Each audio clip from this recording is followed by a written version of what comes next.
বিসমিল্লাহির রহমানির রহিম। আসসালামু আলাইকুম।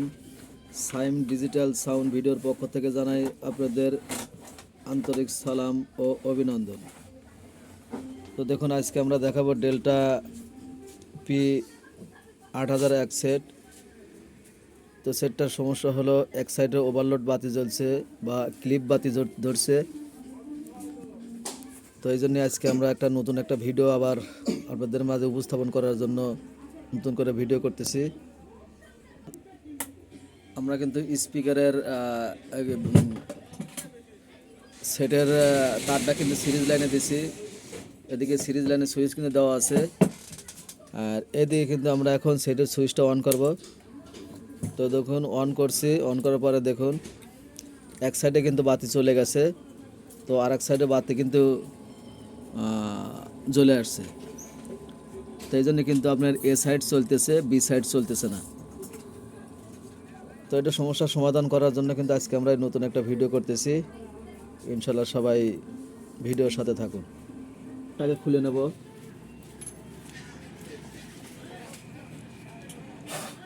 সেটটা অনেক পুরাতন সেট। পানির কয়েলের যে কোনো মাপের কয়েল যদি ইচ্ছুক আমাদের সাথে যোগাযোগ করতে পারেন।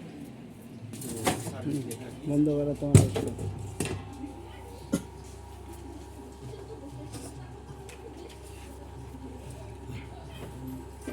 তো দেখুন, আমরা কিন্তু সেটটা কিন্তু সম্পূর্ণভাবে অন করছি। আর আপনাদের সাথে আগে সেটের পরিচিত করে দেই।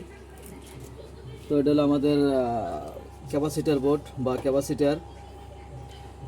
এটা হলো বি সাইডের আপনার মাদার বোর্ড, এটা এ সাইডে মাদার বোর্ড। এখানে একটা ক্যাবিনেট দেওয়া আছে, এর ভিতরে আপনার ট্রান্সফর্মার আছে, গোল্ড ট্রান্সফর্মার। তো এই হলো আমাদের আগে পার্টস পরিস্থিতি। তো দেখুন, এখন পর্যন্ত কিন্তু আমাদের সেটা কিন্তু একটা লাল বাতি জ্বলে আসছে। তো যার কারণে কিন্তু এই সাইড একদম বন্ধ আছে, এই সাইড বন্ধ আছে। এই সাইডে কিন্তু কোনো রকম গান বাজছে না। তো আমরা এখন একটা মিটারের মাধ্যমে চেক করবো যে আমাদের মিটারের সেটের ভোল্টেজটা অ্যাকুরেট আছে কিনা। তো আমাদের মিটারের কিন্তু দুটো টার্মিনাল, একটা লাল একটা কালো। তো আমরা মিটারে কিন্তু 10 ভোল্টে দিছি। 10 না, যেহেতু আমরা ভোল্টেজ চেক করব, সেক্ষেত্রে আমরা মিটারটা 50-এ দিয়ে রাখবো, ডিসি 50 ভোল্টের। আর নেগেটিভ টার্মিনালটা রাখবো কিন্তু স্পিকারে যে নেগেটিভ টার্মিনাল যে লাগছে সেখানে লাগাবো। আপনার 5200 যে সাইডে, সেই সাইডে আমরা মাঝের পিনে দেখবো যে কোনো ভোল্টেজ আছে কিনা। তো দেখুন, মাঝের পিনে কিন্তু কোনো ভোল্টেজ নাই। এদিকে 1943-এর মধ্যেও কিন্তু ভোল্টেজ নাই। এখন আমরা দেখব যে আমাদের যে ফিউজ আছে, অনেক সময় ফিউজ কেটে দেওয়া থাকে। তো আমরা এই যে ফিউজের মাঝে আপনার ভোল্টেজ ধরবো। দেখুন, ফিউজের কিন্তু মাঝ বরাবর এক সাইডে কিন্তু ভোল্টেজ আছে এবং আর এক পাশে ভোল্টেজ নাই। তো এই জন্য আগে আমরা সর্বপ্রথম ফিউজ যেহেতু কাটা আছে, আমরা ফিউজটা আগে চেঞ্জ করে দেবো। তো ফিউজটা ভালো করে, যে ফিউজটা দুই পাশে দুটো ফিউজ থাকে, এই যে ভিতরে যে ফিউজটা, এটা হলো ফিউজ। এই ফিউজটা যদি কাটে দেওয়া থাকে তাহলে কিন্তু আপনার এই বোর্ডে আপনি লাইন পাবে না। তো যাই হোক, আমরা আগে ফিউজটাকে কাটছে কিনা নতুন করে খুলে আমরা আবার মাপ দেবো, দিয়ে তো আবার আপনাদের দেখাচ্ছি। আমরা কিন্তু একটা সোল্ডারিং আয়রনের মাধ্যমে কিন্তু আমরা এই ফিউজটা তুলবো। আর আমাদের কাছে একটা দেখুন, এই দাঁত তোলা একটা মারতুল আছে, যে এইটা দিয়ে এই জিনিসটা তোলার জন্য সুবিধা হয়। কারণ ওখানে আপনার নোজ প্লাস দিয়ে লিভারে নোজ প্লাসের ঠোঁট মোটার জন্য ওখানে ঢোকে না, বিধায় আমরা একটা দাঁত তোলা মারতুল নিছি। তো এটার মাধ্যমে এখন আমরা এই ফিউজের মাঝখানে বরাবর দিয়ে তাতাল দিয়ে এই সোল্ডারিংটা খুলে দেবো। তো দেখুন, আমরা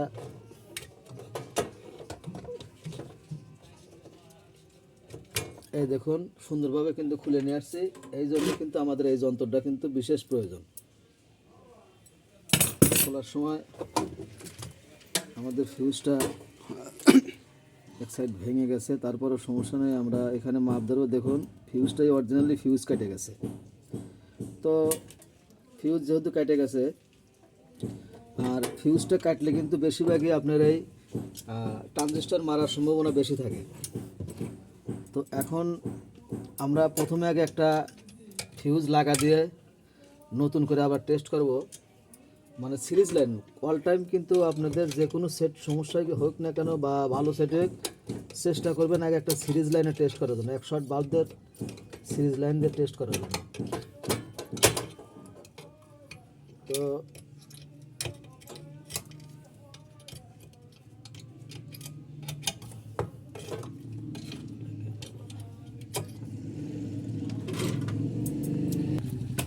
নতুন একটা 25 এম্পের একটা ফিউজ নেব, যেহেতু এটা বড় সেট সেই জন্য এখানে একটা বড় একটা বেশি এম্পের ফিউজ দিতে হবে। অনেক সময় কিন্তু লোডে যায় কিন্তু আপনার ফিউজ কেটে যায়, যদি অল্প এম্পের যদি দিয়ে থাকেন যখন আপনি জোরে প্রেশার দিবেন সেই সময় কিন্তু এই ফিউজটা কিন্তু কুলাতে পারবে না। কুলাবার যদি না পারে তখন কিন্তু আপনার এই ফিউজটা কিন্তু কেটে যাবে। তো এই জন্য আমরা ফিউজটা কিন্তু আবার সুন্দরভাবে দেখুন লাগা দিলাম।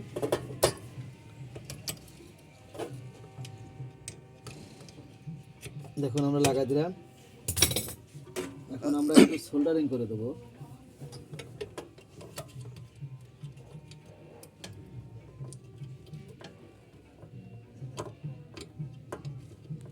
লাগানোর কাম শেষ। এখন আমরা এই দুটো টার্মিনাল আছে, একটা লাল লাল একটা হলুদ আর আরেকটা আছে হলো আপনার নীল কালার। নীল কালারটা আপনার আউটপুট চলে গেছে স্পিকারে, আর এদিকে লাল কালারটা কিন্তু আমরা 5200 মাঝের পিনে কালেক্টর ভোল্টেজ ঢুকছে আমরা সেখানে দিলাম। আর 1943-এর মধ্যে আছে হলো হলুদ তার, তো হলুদ তারটা আমরা এখানে দিয়ে দিলাম। এখন বিষয়টা হলো যে দেখুন আমি কিন্তু এই তারটা যখন লাগাইলাম তখন কিন্তু আমার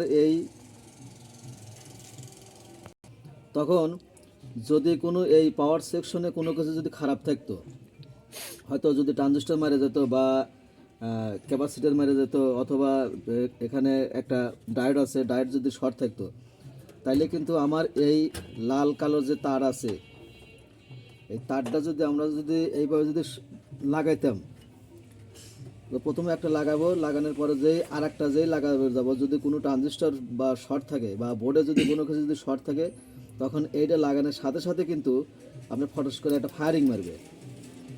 আর যদি দেখেন যে না শুধু ফিউজ কেটে গেছে, এদিকে কোনো এই টার্মিনাল ঢুকানোর সময় কোনো রকম ফায়ার হচ্ছে না, তখন বুঝে নেবেন যে আপনার সেটটা এই সার্কিট সম্পূর্ণভাবে ঠিক আছে, কিন্তু ফিউজটা অল্প এম্পিয়ার দেওয়ার কারণে কিন্তু আপনার এই ফিউজটা কেটে গেছে, লোডে যায়।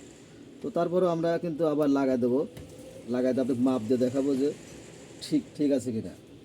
তো এদিকে কিন্তু সিরিজ লাইনে সুইচ অন করে দিলাম, এদিকে আমি সেটের সুইচটা অন করে দিলাম। সেটের সুইচ দেখুন আমাদের কিন্তু ক্লিপ বাতিটা চলে গেছে।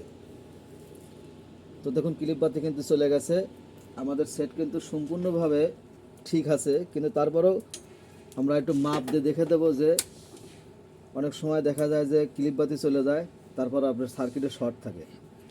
আমরা একটু মাপ দিয়ে আপনি দেখাবো। দেখুন এই সেই কালেক্টর ভোল্টেজটা এইখানে দেখেন পজিটিভে কালেক্টর ভোল্টেজ দেখুন আছে, তো দেখুন কালেক্টর ভোল্টেজ আছে আপনার 55 ভোল্ট আছে, এদিকে 55 ভোল্ট আপনি পজিটিভ ভোল্ট, আর 1943-এ থাকবে বলে নেগেটিভ ভোল্ট। তখন আপনাদের কী করতে হবে, এই লাল টার্মিনালটা সেটের যে আউটপুটের যে নেগেটিভ যা আছে সেইখানে ধরবেন, আর এই কালো টার্মিনালটা ধরবেন হলো এই কালেক্টর হলো পজিটিভে মাঝের পিনে দেখুন সেম কিন্তু ভোল্ট আছে, এদিকে হাই ভোল্টও কিন্তু অ্যাকুরেট আছে। আর আরেকটা জিনিস দেখবেন যে এইখানে 5532 দুটো আইসি আছে, 5532 আইসির আপনার 8 নাম্বার পিনে থাকবে বলে পজিটিভ ভোল্ট 15 ভোল্ট। দেখুন 8 নাম্বার পিনে কিন্তু 15 ভোল্ট থাকবে, আর 4 নাম্বার পিনে থাকবে বলে নেগেটিভ ভোল্টেজ। এইখানে যদি ভোল্টেজ অ্যাকুরেট থাকে তাহলে কিন্তু আপনার সেট কিন্তু অবশ্যই গান বাজবে। আর তারপরেও আপনার দেখবেন যে যদি এই 8 নাম্বার পিনের পরে এই 1 নাম্বার পিনে যদি কোনো রকম ভোল্টেজ ওঠে, ভোল্টেজ উঠলে কিন্তু তখন আপনার সেট কিন্তু অ্যাকুরেট সাউন্ড আসবে না, সাউন্ড দাবা আসবে বা অন্য কোনো জায়গায় শর্ট আছে। তো দেখুন আমাদের কোনো ফ্যানে কিন্তু ভোল্টেজ নাই, সেটা আমাদের কমপ্লিট। তো ভিউয়ার্স, এই ছিল আজকের মতন ভিডিও। আর ভিডিওটা যদি ভালো লাগে অবশ্যই চ্যানেলটা সাবস্ক্রাইব করবেন, আর বেশি বেশি লাইক শেয়ার কমেন্ট করবেন। আজকের মতন ভিডিওটা এই পর্যন্তই। আল্লাহ হাফেজ।